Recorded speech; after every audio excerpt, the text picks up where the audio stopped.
Well, we come here this week to celebrate the long-awaited arrival of a big game that a lot of folks have been waiting for several years. At this point, taking place in a futuristic dystopia society. Really the reason to own a next generation console. In a lot of ways, really takes advantage of the performance hardware that's available on a PS5. In a vast, open world. Of course, I'm talking about Cyberpunk 2077, which released unexpectedly today. Welcome to Dense Pixels. I'm your host, Brad, joined by my co-host, Micah. I downloaded it. Yeah. And it's I already had the game on my system, and they were like, "Here's an update." And then I looked at the update. The update said 62.97 gigs. Yeah, this will take 7 days on your internet to download, probably. I can't so obviously it's good that you could argue this is the actual release of Cyberpunk 2077. My joke was always when they first put the game out there that it was in Delta, which is my term for games that are actually released but still not yet finished. It's not a beta at that point, but we have to put some Greek letter on the end of it. So it's been in Delta for the last 15 months. So it's good that it's here. CDPR, had a live stream today where they announced it and they're like, "Oh, it's available now," and that's cool. I can't possibly think of a worse time to release it. With Horizon, coming out this weekend and Elden Ring coming out next week. Talk about, throwing it to the wolves.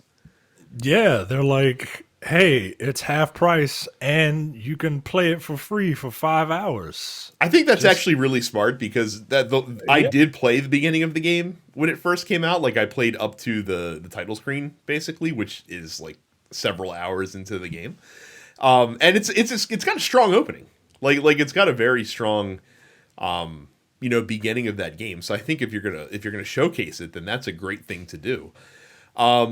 They added a lot of stuff, so we're looking at next generation updates because they put some updates out for the older console generations, but I mean, don't play on those. So on next gen consoles, you get ray tracing. Now you have to choose between 60 FPS or ray tracing. As we learned with Spider-Man, probably just go with the 60 FPS. Ray tracing's nice, but frame rate always is going to win. Which is pretty cool. And unfortunately, on the Series S, if you have an Xbox that's not the X, you're getting it at 30 FPS at 1440p with dynamic scaling. So you don't get the option to do 60 or 4K, which is fine. Lots of performance improvements. Lots of HDR improvements. They're going to be using the DualSense controllers on PlayStation, which is really cool. They also have added a bunch of quality of life stuff in the game. You can buy different apartments in the game so that you don't have to just go back to the same district at all, which is cool. You can customize them. You can tweak your appearance now as well, which is something that inexplicably you couldn't do. You figured that would be a no fucking brainer. given the whole, you can customize everything you can do except the way you look. Yeah. All right. They've improved AI combat. They've actually there's actually people on the streets when you walk around now on next gen consoles, and they react in different ways to things that are going on around them. So there were people specifically and there were relatively a lot of people in the downtown district. Mm-hmm. But yeah, they just really didn't do anything. They just kind of milled around, and it felt like when Morpheus was training Neo with the woman in the red program. Oh yeah, it was just kind of milling about. Yeah, it's a pretty significant upgrade. I'm not going to go through the list because there's just a lot of shit on there. Again, essentially, the game is becoming what the game should have been to begin with. It's finally getting its true release. So if you've never played it before, and you have a next generation console or a decent PC, it seems like now would be the time to check it out.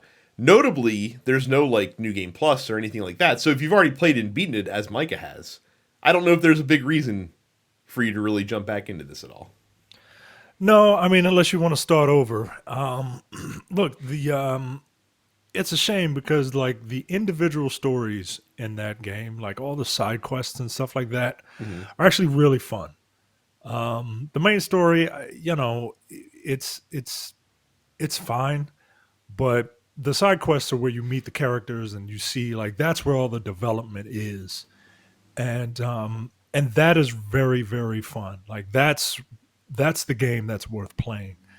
But I mean, I if you finish it, I mean, unless you really want to go back and play it.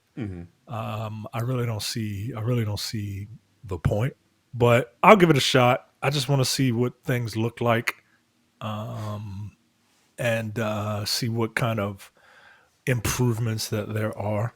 But this is not a game that's like I know people who've played The Witcher multiple times, and that's an incredibly that's a long game to be dedicating that kind of time to for multiple playthroughs of the same thing happening.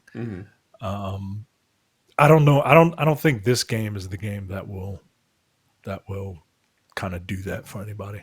Well, and here's the thing. So I bought it when it was on sale at GameStop over Christmas for like $10, waiting for this patch to come out. But because of the timing, like this is like on my list of big games that I'm going to play, like big games that I'm going to play, this is arguably like fourth. Like I've got, the next big game that I plan on playing is Elden Ring. Because I could start like Cyberpunk today. Elden Ring comes out in a week and a half. I'm not going to beat Cyberpunk in a week and a half. Like I'm not going to play it that much. And I'm waiting on Horizon till I finish with Elden Ring. So like once Elden Ring comes out, then I'll play Horizon. GT7 is dropping in a couple weeks as well, which is going to be a game that I am off and on with over this time. And then maybe once I get through those, I'll have time for Cyberpunk. So like July maybe. And that's not even counting like the shit that's going to be coming out for Nintendo, because as we're going to move into the Nintendo Direct in a second here. There's a lot of cool games coming out in the spring and summer on my Switch. Yeah. That I'm interested to play as well. Arguably more interested than I am in playing Cyberpunk, quite frankly. So it's nice that it's out there. But again, the timing, this is like, Titanfall 2 coming out in the week in between Battlefield 1 and Call of Duty levels of timing, as I put on Twitter. Like, I get that they needed to get it out there because it's long overdue, but I don't know. I don't know what they're expecting. I mean, I'm sure it is going to see a nice uptick on Steam and things like that. I'm sure we're going to see a lot of people diving back into it. But then again, maybe not on PC, because the PC version has been largely fine for a while and has had these graphical, improvements, I guess you can say. The only thing I'm not looking forward to is everybody jumping back on the dick of CD Projekt Red. I mean, like I said, I will say at least they came good in the end. Well, we don't know because this hasn't been tested extensively yet, so we don't know. We don't know what exciting, bugs and maladies we have coming for this. So we'll take a look here. So moving into, let's go right to the Nintendo Direct. Now, Carrie's not here, but Carrie was very diligent in putting down her thoughts on the Nintendo Direct. So I'm going to go through like the Nintendo Direct docket, and then Micah can read through, or can read you Carrie's thoughts as we also discuss these things. I'll tell you something. We'll lead off with something that I couldn't possibly care less about, that they saved to the very end. This was their one more thing. The announcement of Xenoblade Chronicles 3, which is coming out this fall, which is arguably the game that has the worst British accents that I've ever heard in my entire life. And the question that I asked that wasn't answered was, is this the caliber of voice acting that is also in the other Xenoblade Chronicles games? Yes. I played. How's this flown under my radar for the past decade? I played one. I played. I guess it was 2. Mm-hmm. I didn't play the one with Shulk. So if that's the first one, I played the second one. And yeah, it was like a bad version of Oliver Twist. Like, like the main character was just like, "Oh yeah, like, all right, okay, this is weird. This is weird." Like, I understand that like the English accent like makes it like people put English accents on things to because it sounds foreign, but it sounds proper. It sounds like you're acting, right? It sounds Yeah. like you're really acting, which is why the makers of Assassin's Ubisoft, a French company, when they made their French Revolution game, put the voices in the English translation voices in fucking with British accents for some strange fucking reason. Like, like I don't understand it, but okay, like people like the British accent, but it just doesn't work with like anime characters. And like, Here's my question for you before we get into Carrie's thoughts. You're an aspiring voice actor. Why is it that every British person can flawlessly sound like an American? Like every British actor can flawlessly pull off like some American accent. But yet the inverse doesn't ever seem to be true. Like no American actors can pull off a convincing British accent. you want to know the real reason? The real reason is that America's influence, its pop culture, has permeated the world, and like it doesn't go the other way around. Gotcha. Like That makes sense. that's just it. You know what I mean? Like, and even like now British people won't get like they can do an English, they can do an American accent, but America has a bunch of accents and they can't do that.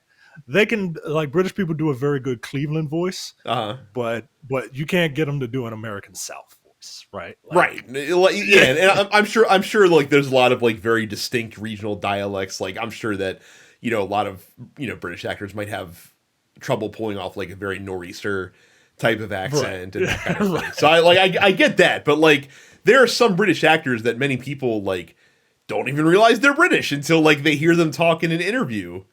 Yeah, Outside of outside of movies.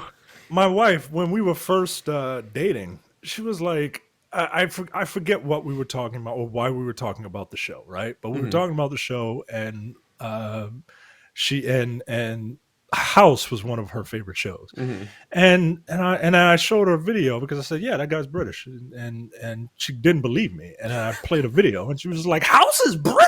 Like, yeah, House is British. Like Tom, like and what's funny is like the one that I always think of is like Tom Wilkinson. Like if you didn't realize that Tom Wilkinson was in other stuff, even though he does bad American accents, like he's still very capable of pulling off very bad American accents. He did it. He did like a half. No, actually, no. His accent in Batman Begins was very bad. Like he pulled off like this really bad like Chicago-ish style. Of Yeah, yeah. But good. again, like that's a very distinct accent to have. You know what I mean? Like that Americans can't pull off. You know what I mean? That's true. That's true. So what were Carrie's impressions of the Xenoblade Chronicles 3 trailer? Speaking of accents, I didn't like the other Xenoblade titles. That was really bad. I didn't like the other Xenoblade titles. They never clicked with me. I'm glad Xenoblade fans are getting more content, but big shrug from me, though. It was odd that this was like the hammer, right? Like I wasn't expecting this to be like the last thing that they showed off. So, they showed off some Salmon Run next wave content for Splatoon 3. Like I liked Salmon Run in Splatoon 2. That's, for those that don't know, that's like the cooperative horde mode essentially that they have in the game, which is a good time.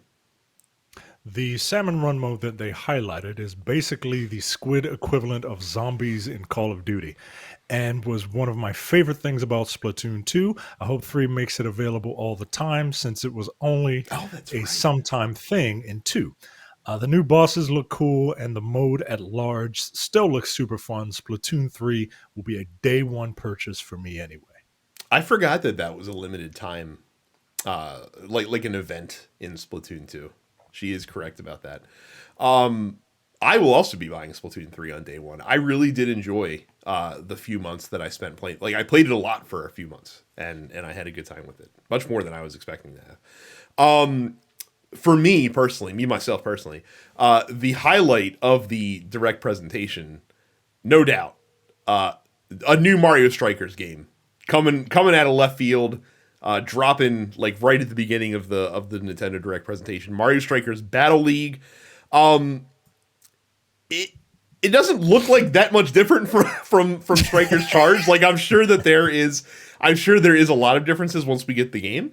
But the trailer that they showed didn't really do a lot to highlight this, which is fine because we haven't had a new Mario Strikers in 15 years, which is an insane thing to think about. Is the like Injustice style character customization different? Like that is new. Yes, time. being able to gear up your characters to alter their stats. That is probably the biggest new thing. From a gameplay standpoint, it looks very similar. But I'm looking very forward to getting this. Also looking forward to playing it with a proper controller because you had to use the Wii Remote and Nunchuck on the Wii, which was, worked fine, but that's not what you want. That's not what you want because on the Wii, like the they had to do it that way because you had the goalkeeping mini game where like if a player fired like one of those multi-ball shots at you, like it actually had this thing where you had to try to block the shots with your hands essentially as they were going into the net. So I can't wait for this to come out. I really hope it's not a letdown like Mario. I hope it's not was. Mario. I hope it's not Mario Tennis. I hope it's and not that Mario too. Tennis. Yeah, so we're over 2 so far. We're over 2 with the Mario sports games in the past couple of years here. So let's hope and pray that they come good on Strike. Carrie says it's been more than a decade since the last Mario Strikers game, so this was an unexpected but pleasant surprise. Mario Strikers is super fun, and I'm glad they're bringing it back, but where the fuck was Daisy in that trailer? If she isn't in the game, I'm lighting a building on fire. I would expect them to, if she's not in the game on day one, to have her included as downloadable content, as they've done with the other Mario sports games over the past little while here, so... Was Rosalina in that trailer? She was, remember. Yes. Rosalina's in it, but Daisy's not. You better get them matches. What was a truly shocking drop that they showed that's coming out in April? Nintendo Switch Sports, the spiritual sequel the pretty direct sequel to Wii Sports and Wii Sports Resort, which was completely out of left field. So this is going to have tennis and bowling, which are holdovers from the previous games. They're also going to have like the sword fighting game that was in Wii Sports Resort coming back, and they're adding new to the mix: soccer, badminton, and volleyball. All sports which work really well, except for maybe you think, well, what the hell, soccer? They're going to be releasing a like a leg attachment that you can shove a Joy-Con into, so you can actually like kick with it as well. I can't see that going wrong at all. Yeah, come on, for anybody. This is cool. And they're also going to have like, it's going to be online, like you'll be able to play bowling with your friends and stuff like that, which I think is pretty dope. It's getting golf as a free update in the fall. I guess that's just not ready for prime time. So this is a cool update. I'm not really compelled to get it though. Though my wife could talk me into it because she does love herself some Wii bowling. This might be the only reason I would get it is if I show it to my wife and she's like, yeah, I would play that with you, because otherwise I wouldn't play it. About time we got another Wii Sports sequel, especially with how well the Joy-Cons work for motion control. Looking forward to seeing another generation of televisions being destroyed by having Nintendo controllers thrown directly into them. It is bizarre that the Joy-Cons are like really amazing motion controllers, and Nintendo hasn't really come out with any games to take advantage of them, except for like Skyward Sword and like 1-2 Switch. Like those are the two games that have come out that really take advantage of the fact that they have these cool Joy-Con controllers that are available. No Man's Sky coming to Switch. This really just means it's another platform for Micah to ignore this game on. Yeah, and I'm not the only one. I mean, good for anyone who wants to go to space on the go, but it's not a port I was expecting. Yeah, no shit. It's not even it's not even really on the go. I'm pretty sure you have to be connected online to play the game. There you go. So even more of a reason not to buy it. The very first thing they showed was a new Fire Emblem game, but not the Fire Emblem game that many were hoping for, because we're getting another Fire Emblem Muso game, because Fire Emblem Warriors 3 Hopes is coming out this June. Muso will just not ever die, apparently, Micah. They are going to Muso every franchise they can, until we are just sick of it. Again, no, they're gonna do it, and then we'll be sick of it, and they're gonna keep doing it. Yeah. Like, I don't care how you feel about it. Carrie's not really big on it. She's just straight up says, I won't be playing it. Yeah. There you go. They showed some more stuff for Advance Wars, which is coming out April 8th. I was predicting that they would drop this game during the Nintendo Direct. I was obviously incorrect about that. I'm pretty sure I'm gonna try Advance Wars again. It upsets me that they're gonna charge $60 for this game, even though there's 2 Advance War games in the package. But I'm determined to like a turn-based strategy game at some point. I will defer to you on whether or not that game will be good. I am too stupid to play these types of games. Carrie is not. She says that the Advanced War games are incredible, and she cannot wait for this to drop. They showed off a lot of Kirby and the Forgotten Land, which is coming out March 25th, including the Mouthful mode, where Kirby can now attempt to swallow giant objects and control them, even though he didn't completely swallow them, like a car. Like, he can drive a car around, basically. Or a vending machine.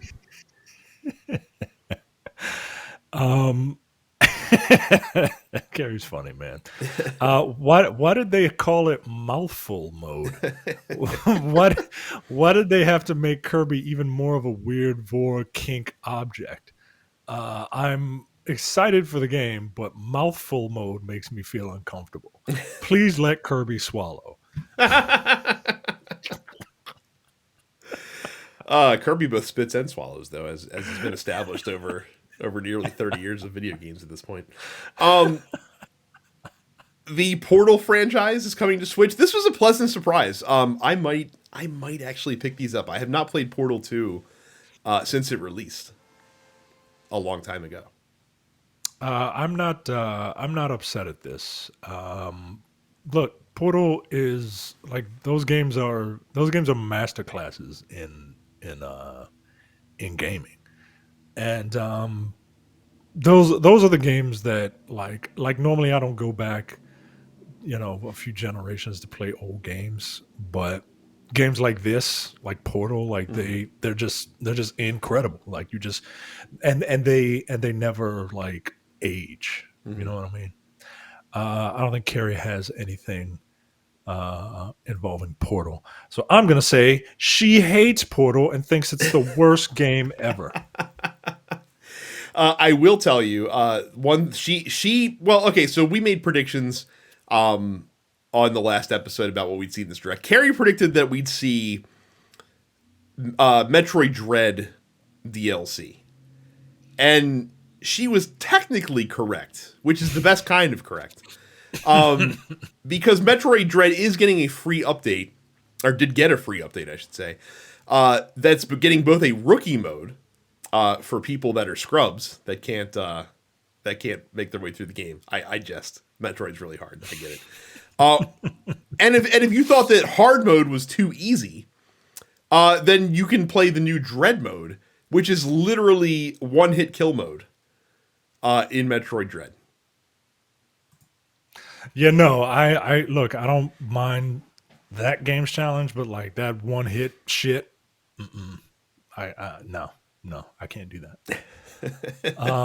Yeah, I agree. This isn't really downloadable content, more so as it's just like reallocated content. Yes, like there's no new content in this update. Like it's literally just 2 new difficulty modes added to the game, which is fine. Like I'm glad that they're supporting it, but and there's a boss rush mode, right? Yeah. Okay, I mean they're not new bosses. They're just like you can fight them one after another. Do I want to do the boss rush? I really that last like I was happy to beat the final boss in Metroid Dread, but man, it pissed me off. It really took me like a dozen tries to fucking beat that boss. That's tough. Yeah, she says she had this on her bingo card as a joke, but they did it and didn't mention Prime. So Yeah. I'm paraphrasing here. Dude, I told you. Finally, the perhaps the most unexpected news. I think I'm pretty excited about this news, though. I think I'm pretty stoked about this. So a lot of people were speculating that we would see some Mario Kart 9 news for the first time in this Nintendo Direct because Mario Kart 8, you know, is a 8-year-old game at this point. Mario Kart 8 Deluxe is a 5-year-old game at this point. And Nintendo said, how about instead of Mario Kart 9, we quite literally double down on Mario Kart 8 Deluxe. They are releasing the Mario Kart 8 Deluxe Booster Course Pass, which is going to be a downloadable content purchase that you can make for $25, which over the next 18 months is going to see the release of 6 packs, each of which contain 8 remastered retro tracks from the Mario Kart series previously for a grand total of 48 additional tracks, which is going to double the amount of tracks that are found in an already insane roster of race courses in Mario Kart 8 Deluxe. Also, begs to note, if you pay for the premium version of the Nintendo Switch Online Pass, this content is included with that as well, along with the Animal Crossing DLC. So they're adding value to something that still is not a terrific value, honestly, but it's getting there. It's getting better. It's coming along. I think this is really cool, honestly. Unexpected, but there's a lot of beloved courses that are in those other Mario Kart games that did not get the remastered treatment. That they are going to be able to put in this game, that they're going to be able to put the modern Mario Kart 8 accoutrement in with like the gravity portions of the track and things of that nature, and get even more life out of this game that has sold 50 million copies or however many copies Mario Kart 8 Deluxe has sold. Like, I literally think it's still basically attached with 40% to half of all the Nintendo Switches that are out there. It's still in the top 10 games sold every single month in the NPD numbers, which is kind of mind-boggling to think about it.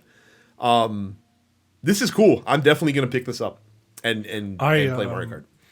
I hope this sets a bit of a precedent. I don't think it will, just because of how like money works. But people have been lamenting about sports games not doing this, especially in years where change is very, very have in small increments. Like people just kind of want a roster update and they don't want to like move everybody around by themselves. Yeah, I think this is great. I think it's a wonderful idea. It'll get people back into playing the game. It might even, for those of you who, for some reason, have been holding out on buying a Mario Kart game, but you own a Nintendo product, it might get them to, pick the game up and just dump another $25 into it. Carrie says, part of my brain desires Mario Kart 9, but in the grand scheme of things, all I really want is more new and more tracks, so this is fine. I love that this is included in the Switch Online expansion pass at no extra charge.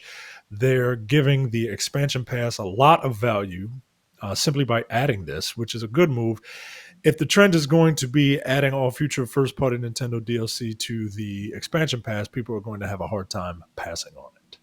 Yeah, I think that's true. Like if they're at the point where they're releasing, I mean, at this rate, they're basically releasing 2 expansions, 2 to 3, expansion passes a year. If it's for games that you play, like if you're like so far, like if they've done it for 2 extremely popular games, the 2 highest selling games on the platform, pretty much. So if it's for games that you play, then that's great. And yes, there is definitely value there to pay for that annual subscription in that case. But that's the key. Like they have to keep doing that in order to make it worth your while. I still don't know if I'm going to upgrade to the premium online pass though, because I already bought the Animal Crossing DLC separately for my wife, so she's had that since it came out. I don't know. Like it's because like I said, it's $35 for the family pass, which is what I pay for a year, and it's $70, I think, for the family premium pass. So that's literally $35 more. The Mario Kart DLC is $25. I don't know. Like the only fear is, what if I don't want to pay for the premium pass at some point? Yeah, that's the only bummer, because then you lose access to the content. So I don't know.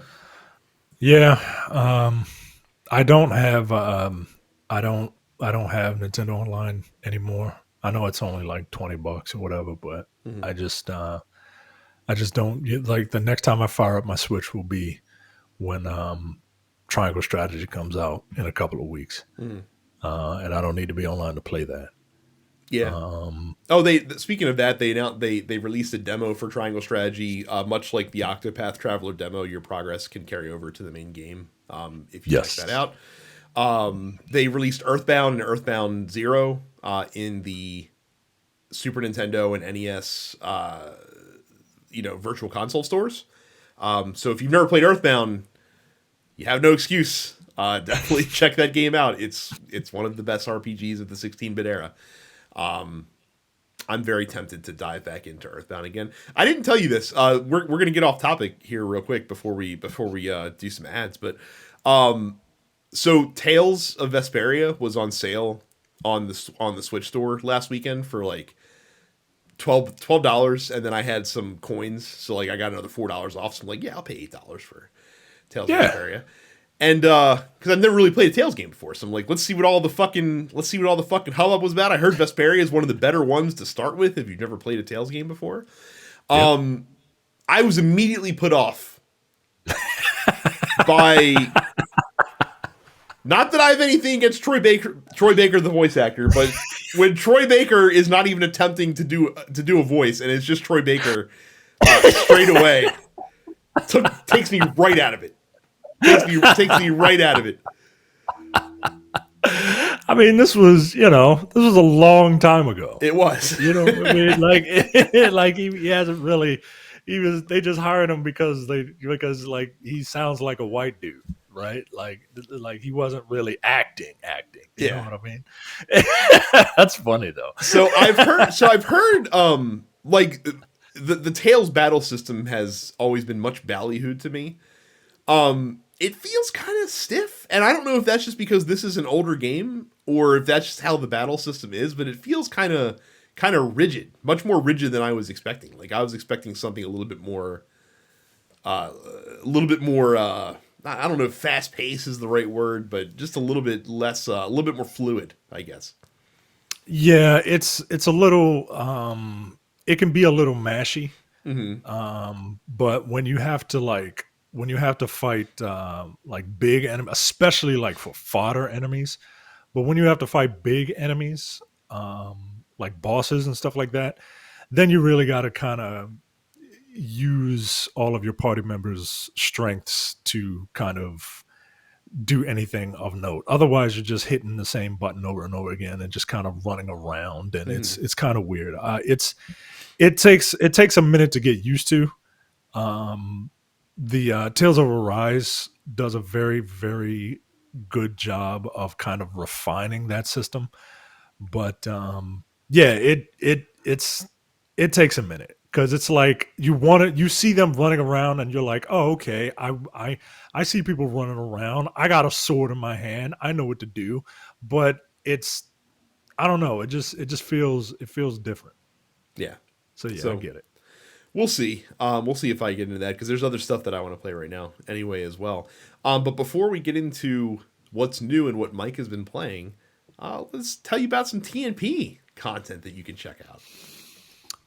Go to densepixels.com/fans. When you do that, you'll get invited to our Discord. Discord is where all the cool kids are. I'm not there because I'm not a cool kid. I'm there, but I'm not active. You're there when you're summoned, like when someone like Yeah. summons you, you appear. Yeah, yeah. If you invoke my name like I'm some sort of summon from Final Fantasy, then I'll come in there. I'll give you my 2 cents, and then I'll leave. I'm like Yojimbo from Final Fantasy X. I'll come in if you, depending on how much you pay me, I'll give you something really good, or I'll let the dog fight your enemies because I don't give a fuck. But yeah, you'll be invited to our Discord. You can come in there. You can hang out. A lot of interesting conversations, not just on video games. Those of us who still watch wrestling, they talk about that there. They talk about football. The what the world calls football, not what we Americans call football. That's where you can drop us a note in the post office, which we will get to today. It's a good time. Go to densepixels.com/fans. Go to youtube.com/densepixels and subscribe. You can see our wonderful backgrounds. We have different colored walls, and I don't think green and orange really match. But I will be changing rooms because green and orange don't really match unless it's like October. Because they don't match, and only because they don't match, I will be moving this room downstairs where I have a blue accent wall, and I think blue and orange match perfectly. So you're saying is your son's finally graduating to like the bigger room then. What I'm saying is the son is graduating to be a big brother soon. So I'm gonna have to get rid of this, and I'm in the new baby's room apparently. Yeah. So I gotta leave, and be relegated to my living room. So first of all, Mazel Tov. Even though this is the first time hearing about this, I still knew that this was happening. So I intuited it from conversations that we've had and things you've hinted at over the past several weeks. So yes, we haven't made the official announcement yet, but yes, you just did. Well, I just did. but yes, that's happening, and I'm getting kicked out of my room. But I'm not going to tell you. I'm not going to tell you when you're going to see the blue wall. You're just going to have to keep going to youtube.com/densepixels to find out when. Could be tomorrow. Could be a couple of months from now. Who knows? Go to youtube.com/densepixels and subscribe. And since you're subscribe to the Nerdpocalypse, Black on Black Cinema, Coming Distractions, and the weekly preview episode of the Look Forward Political Podcast. Look, on Nerdpocalypse, we're going to talk about the Super Bowl was this past weekend. We're not going to talk about that. Yeah, but we're going to talk about get the hell out of here. Jay, there's no way Jay fucking watched the Super Bowl. I told Jay that a certain movie trailer was coming out. And he was like, "Yeah, this is coming out." I said, "Yeah, it's probably for the Super Bowl." He was like, "What?" Like, I don't know who's playing. It's just like, don't worry about it. But yeah, we're gonna talk about that new Doctor Strange trailer that came out. I am a fan of these Doctor Strange movies, and I can't wait for this new one. Black on Black Cinema.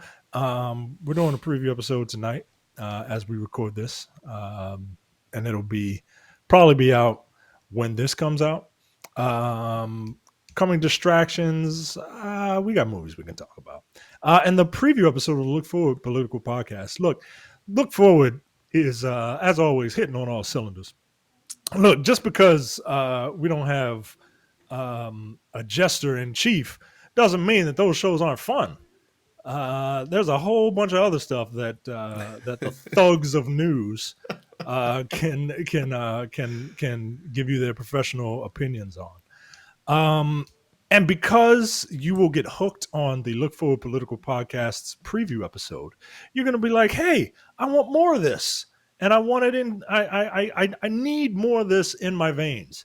Well, if you do, go to densepixels.com/premium. For $5 a month or $50 a year, you get access to the premium slate of podcasts, including The Airing of Grievances, No Time to Bleed, The Man with the Golden Tongues, Upstage Conversations, and the full episode of the Look Forward Political Podcast. Look, the full episode of Look Forward is worth the $5 alone. And then you're getting all that backlog content, and new content is coming. We will be doing the invitations very, very shortly on the airing of grievances, which is a classic Seinfeld episode that I cannot wait to talk about. DeadSpixels.com/premium. A lot of games came out this week. Apparently, just the second season of Call of Duty Warzone dropped yesterday. Like, how are they not up to like season 12 at this point? I feel like in that game. So, but apparently they're at season 2. So, congratulations. Infernax came out to all consoles. I'm gonna be checking this game out. It looks really cool. It's like a 2D action adventure game in the vein of like Zelda 2 and Simon's Quest. Very stylistically cool. Looks dope. Can't wait to check that out. Again, because there's not enough Muso games out in the world, Dynasty Warriors 9 Empires came out to all platforms this week as well.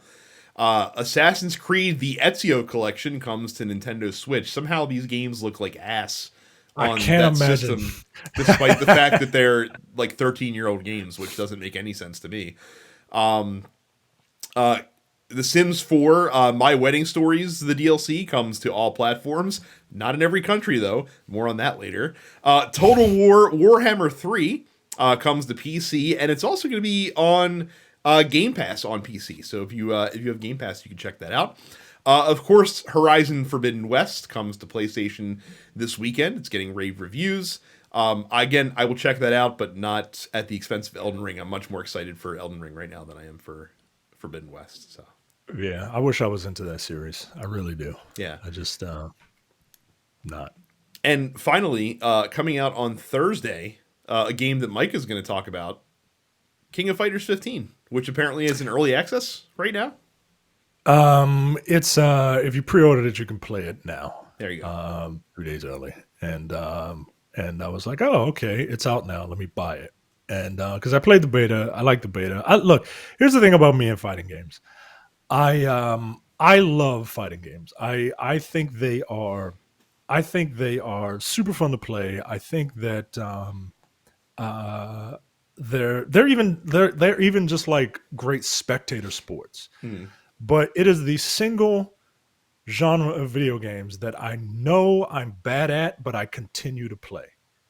And KOF is no different. I'm not a huge KOF fan.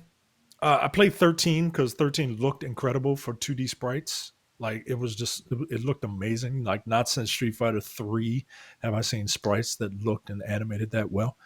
I played a little bit of KOF 14,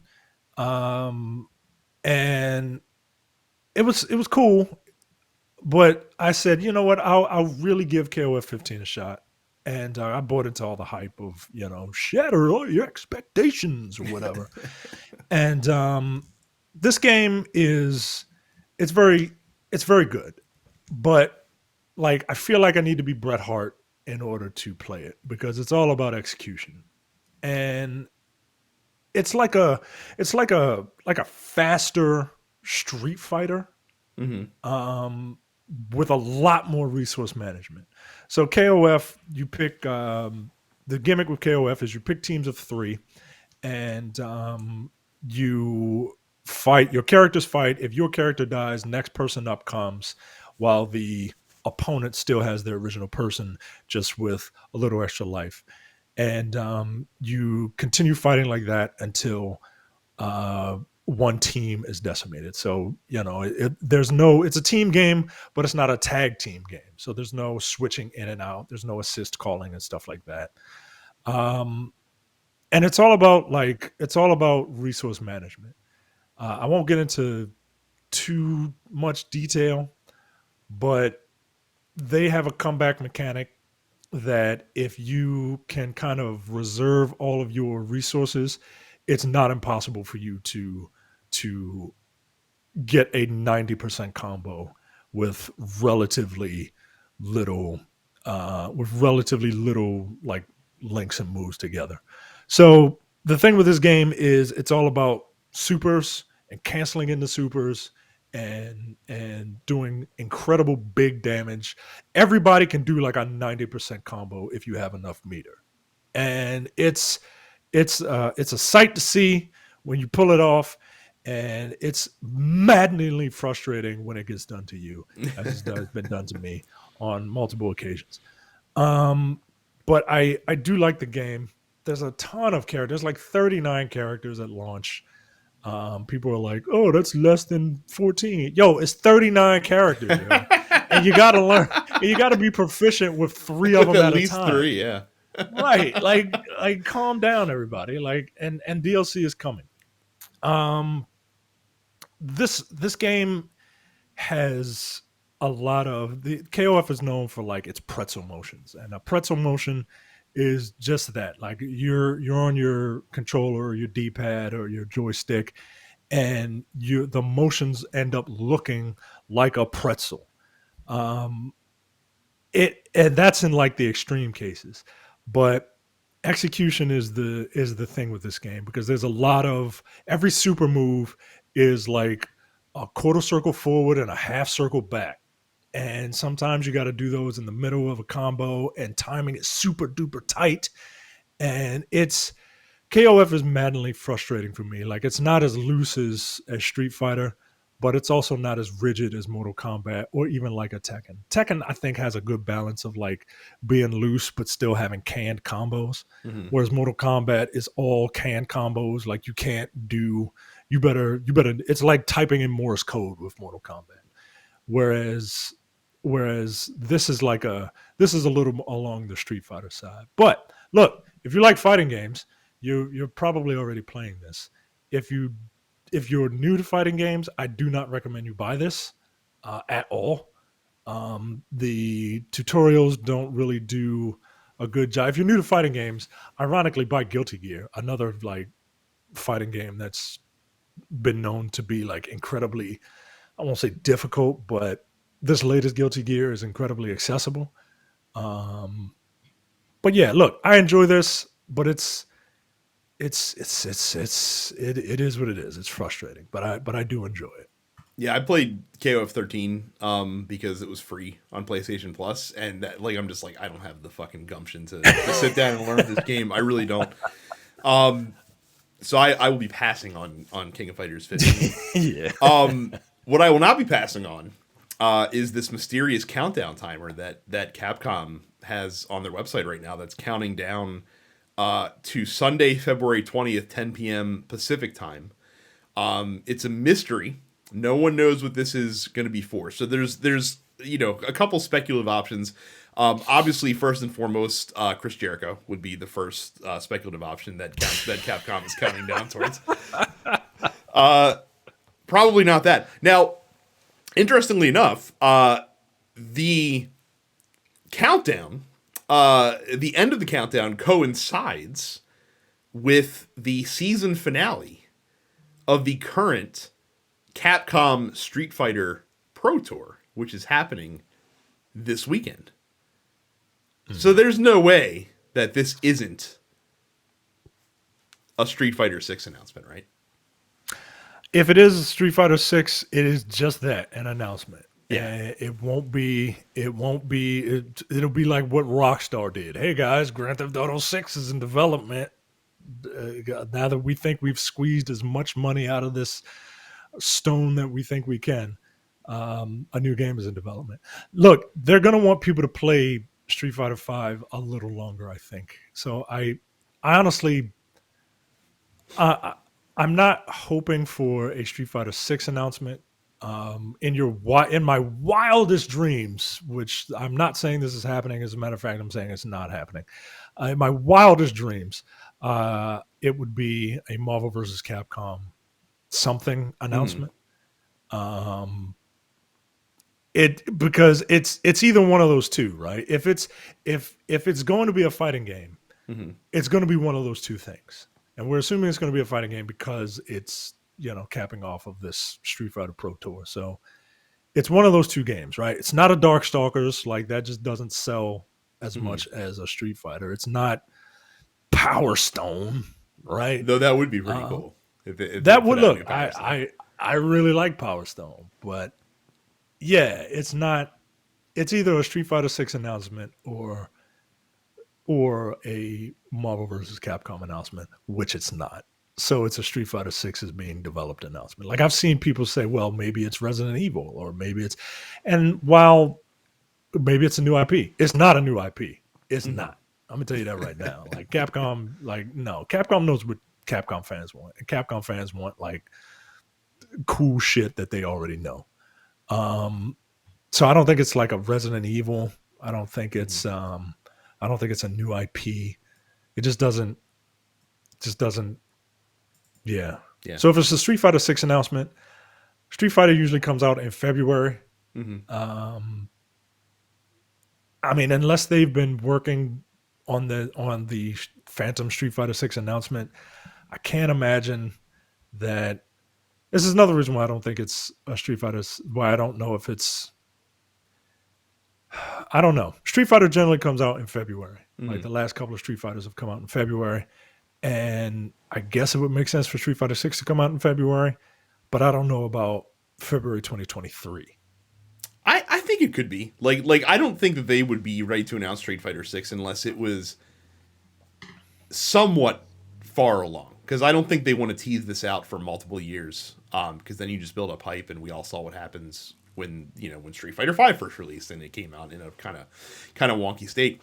I'm ready for Street Fighter 6. Street Fighter 5 never quite clicked on with me all the way, at least not that I played long term, because I played Street Fighter 4 for a long time. Street Fighter 5, past launch, I didn't play it a whole bunch, even though they fixed pretty much every issue that the game had when the game launched. I've always intended to go back to it, but I just never found the time. It's tough, right? Especially nowadays when, so much shit comes out, and, Street Fighter has turned into like a lifestyle game at this point, and it's difficult to find time for a lot of those. So I'm ready for a new Street Fighter. If it comes out next year, if this is what they're announcing, and if it comes out next year, I mean, that'll be 7 years between the launch of Street Fighter 5 and Street Fighter 6, which is about par for the course for, how Capcom does these things. So, I really do think that's what it's going to be. I can't think of anything else. I don't think you're going to get another Marvel vs. Capcom game, honestly, at all, but really so soon after Infinite came out, because Infinite's not that old. Like, Infinite came out after Street Fighter 5 did. Yeah. And also that game, had its problems for sure. Unless they're, doing another one as a make good that's going to go back to 3-on-3 and not be, kind of crappy as Infinite was. But we'll see. We'll find out soon enough, and we'll talk about it next week. What if it's a Street Fighter Alpha, right? Like that's the other big Street Fighter franchise that really sold well. Like, I don't know. I don't know. If it is a Street Fighter game, I want there to be I want it to look really, really cool, right? Like I like the art style of 4 and 5. It's time for a change. Yeah. So we'll see. We will. It's exciting. Story that I'm not a huge fan of. So there's a game called Martha is Dead that nobody really had heard of. That's apparently coming out across console and PC in next week, actually. But it made some news this week because the developers put out a Twitter post kind of airing some grievances about Sony, saying that the game is going to come out on PlayStation platforms, but it's going to be partially censored. Like, they had to modify some of the content in the game because PlayStation said it was too extreme. There's a very graphically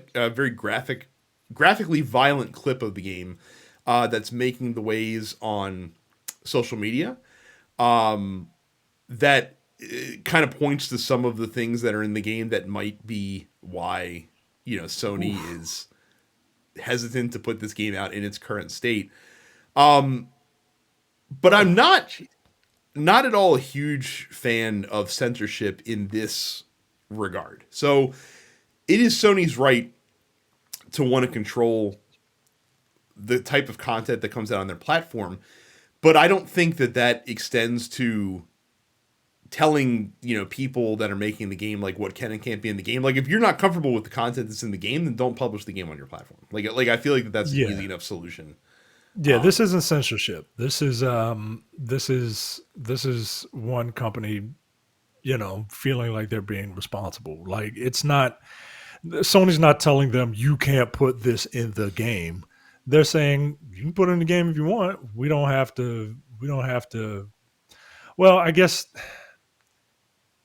yeah. If you want this game to be on our system, this is what you're going to have to do to it. And I don't think it's.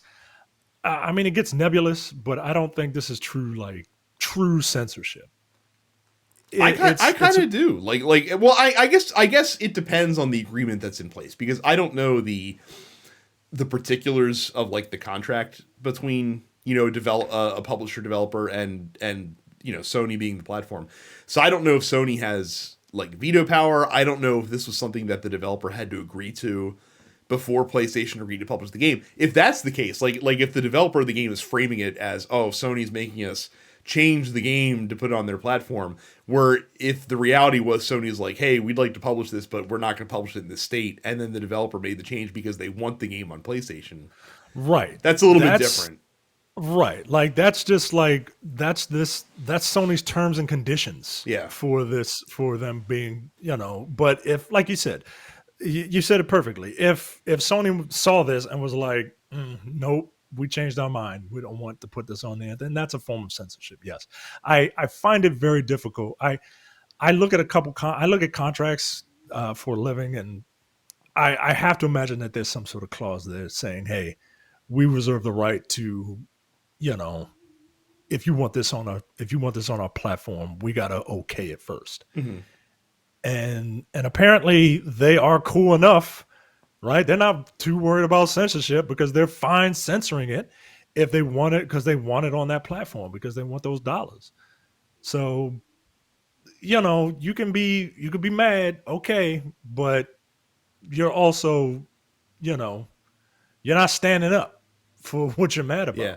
It is odd that they put out this statement just 2 weeks before the game comes out, because it's not like that they pulled the content in this short period of time. I can't imagine. Like, I'd imagine that this is something that's probably been in the works for a little bit. And they're just now saying something about it.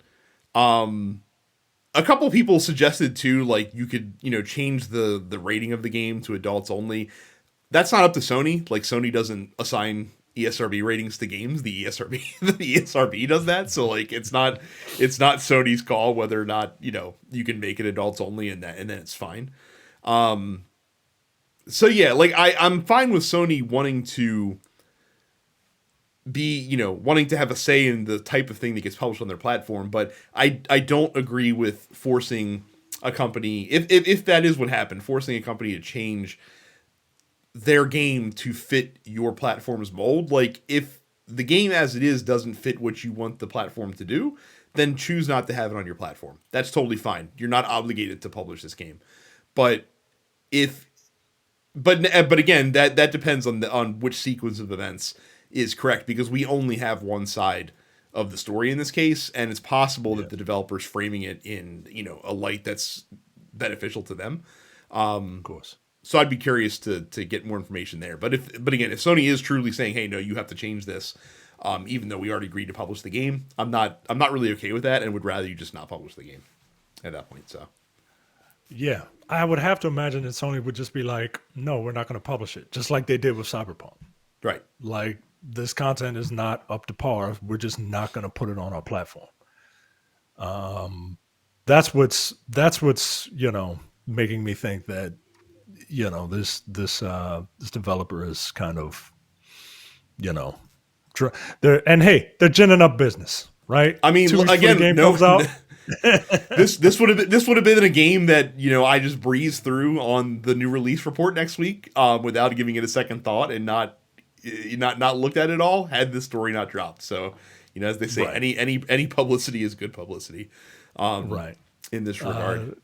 The clip that's circulating, if you don't want to watch it, I am reminded of a little film starring the two most overacting actors to overact in acting, Nicolas Cage and John Travolta.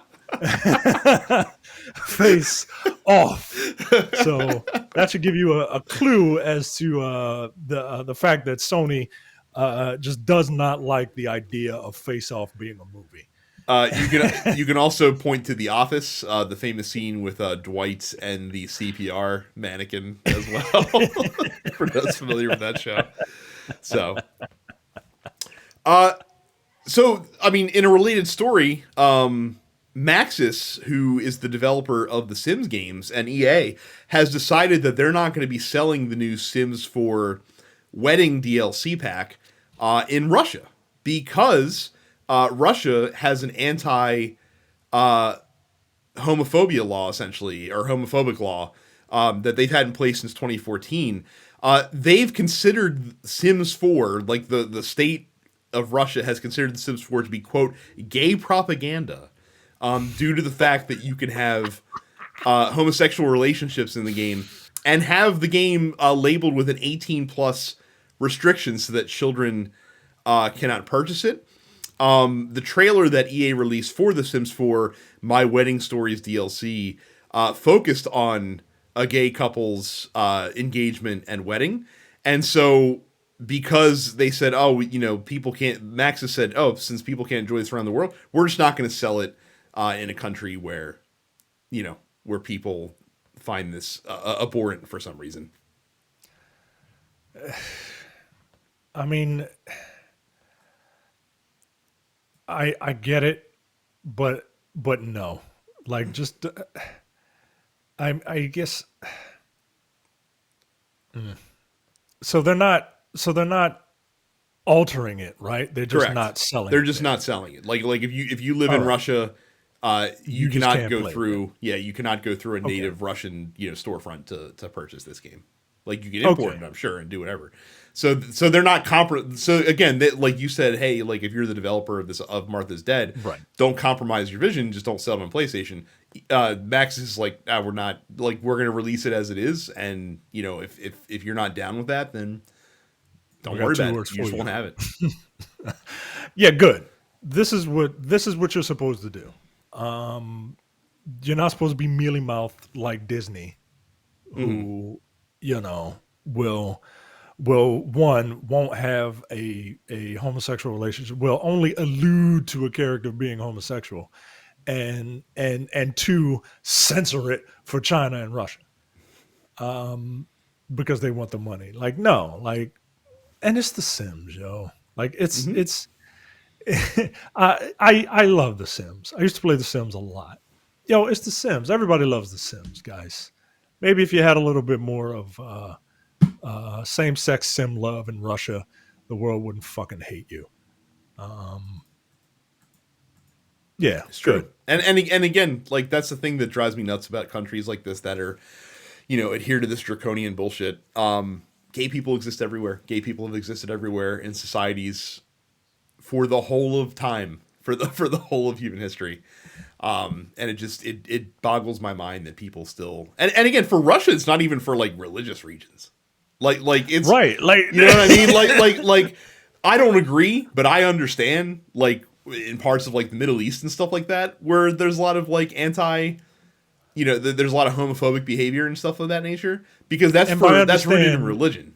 Right. By understand, you mean like you understand that these people are like beholden to a book of fables for some dumb fucking reason. Yes. And in the book of fables that some dude wrote, then they're like, oh well, we don't like it because, all right, whatever. But yeah, I get what you're saying. Like, at least they have that bullshit excuse of religion to fall back on. Mm-hmm. Like, Russia's just being a dick. Yeah.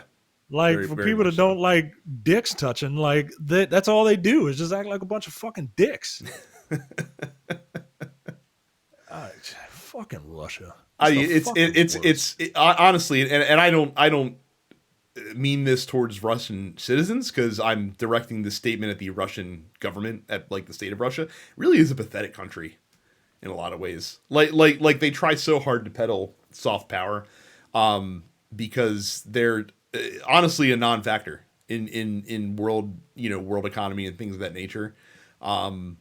so they try so hard to look tough so that they seem important, but in reality, like they could disappear off the face of the earth as a world power, and nobody would really notice. Like we would just kind of keep rolling. They pump a lot of natural gas into a lot of European nations, but other than that, like that's about it. So, like I said, a pathetic government organization that gets a lot more attention than they probably deserve. Listen to Look Forward, everyone. Get your politics out of my games. The final news story of the week, in this week in NFTs, kind of. Fortunately, like no new like major NFT stories, but a warning to companies. Yet another reason why you shouldn't get into NFTs, because we talked last week about Team 17, the makers of the Worms series, decided to wade into the NFT pool. And they were like, this is going to be great. And then there was like a one-day revolt against them, both internally and externally on social media. And they backpedaled. Well, the problem with that is that they got exposed to the light of day. And usually when companies get exposed to daylight, all of the cracks and all of the other bad stuff that's going on is easily seen. Because now Eurogamer, in the wake of the NFT, bullshit that happened with Team 17, Eurogamer published a report on the company saying that, oh, look at that, yet another company with really shitty workplace practices and how they treat employees and things of that nature. All because you guys wanted to make a quick buck. Good.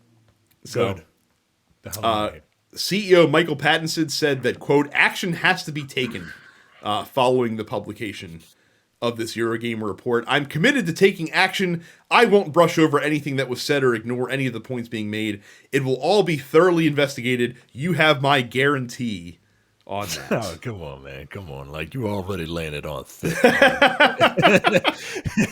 And then as soon as someone says, I guarantee, like the only people that guarantee shit are used car salesmen. And Vince McMahon. Nobody trusts me. And Vince McMahon. Get the hell out of here. Nobody trusts anybody that says they guarantee shit. Get out of here. They have other terms that you can use to say that. But like the word guarantee, like everything about it just comes off as here's exactly it's opposite day, and I guarantee that I'm gonna take action. Now, in the plus side, like I am happy that like the leaders of Team 17 did not like dismiss these allegations out of hand, like because we've seen it so many times where like these reports come out and the corporate heads are like, well, this isn't the company that I know, like this isn't the company that I'm familiar with. That so I'm happy that they at least kind of like accepted that. The staff at the company in the wake of the report said that they were cautiously optimistic about change happening. Again, remains to be seen. The proof needs to be in the pudding.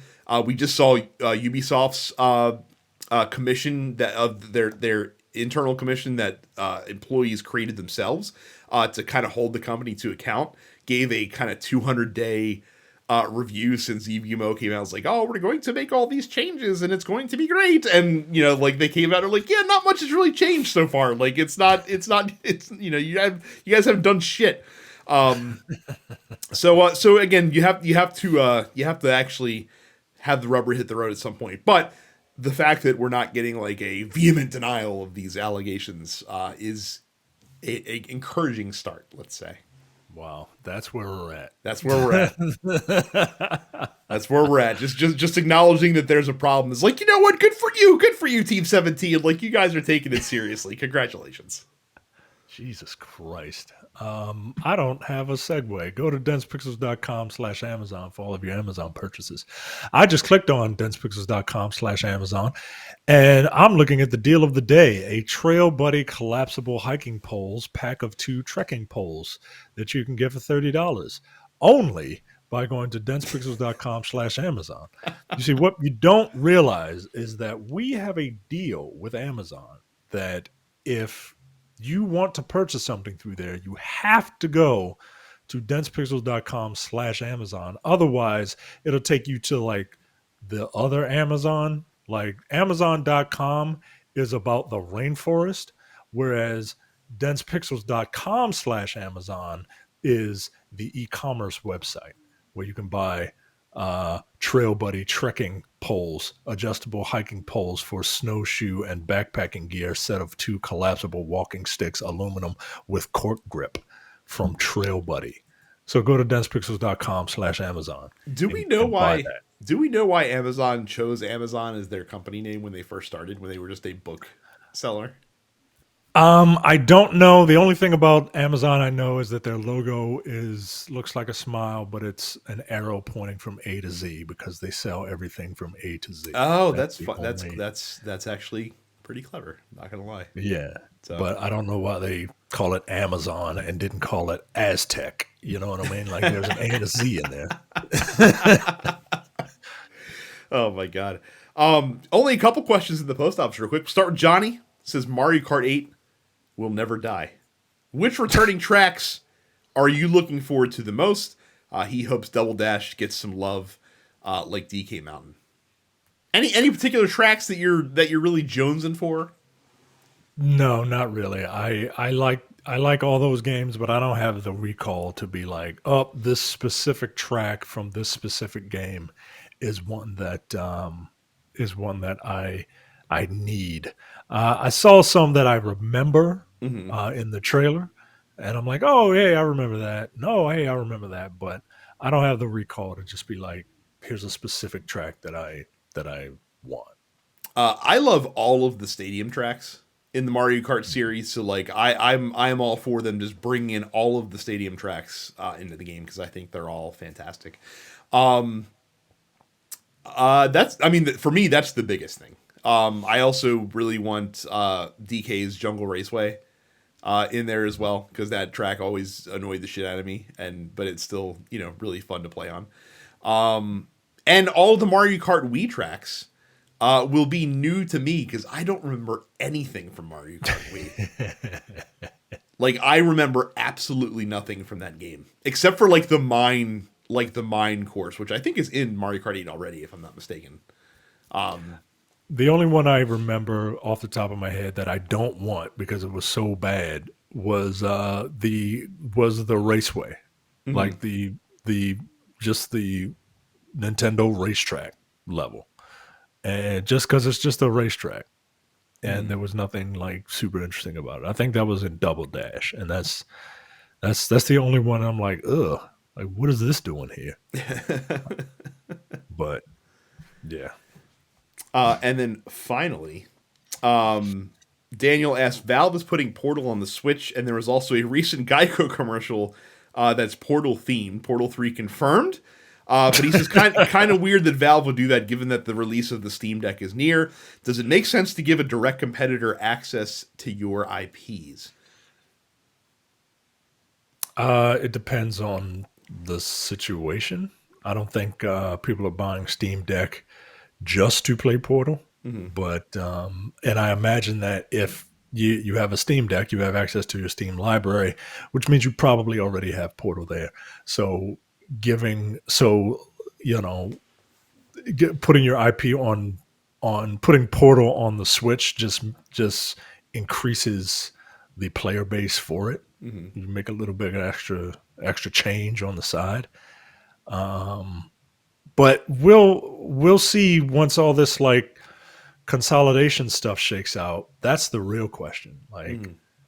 what where for the time being, like Call of Duty will be on PlayStation for a while, but like what happens after Apparently that? forever, if you believe Phil Spencer with what he said. I don't.